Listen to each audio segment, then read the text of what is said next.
Okay, ladies, it's time for some straight talk about the wage gap. Basically, are you getting paid what you're worth? What about the guy sitting next to you? You might have heard that on average, women make only 77% of what men make. That doesn't seem fair. But wait, how did they get that number? That 77% is an average that compares the salaries of all men and women with full-time jobs. But it doesn't compare apples to apples, doctors to doctors, teachers to teachers. It doesn't take into account that more men choose to be engineers and more women choose to be social workers, or that many women take time out of the workforce and men tend to put in longer hours. The U.S. Department of Labor found that when educational and career choices are part of the equation, women make nearly the same amount as men, 94%. And other economists have found this so-called wage gap is even smaller. For example, younger, college-educated women in urban areas actually out-earn their male counterparts. So how can we maximize our earning potential? First, we've got to start early. The choices we make about our education can affect how much we'll earn when we graduate. If earning more is our top priority, then we should look at average salaries in relation to specific careers. And once we're in the workforce, we can't be afraid to speak up.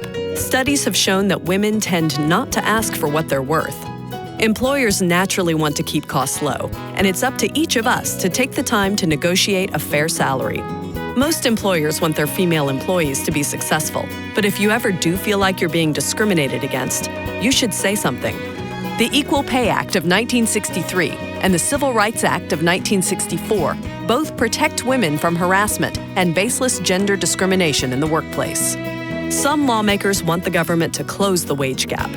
They've introduced legislation such as the Paycheck Fairness Act that would put tighter regulations on worker pay. While the intentions may be good, these laws won't guarantee equal pay. Instead, they will lead to unnecessary regulation and open businesses up to frivolous lawsuits. These laws could make it harder for employers to reward good work, eliminate flexibility in the workplace, and make it more costly to hire female workers. We each have to consider our priorities.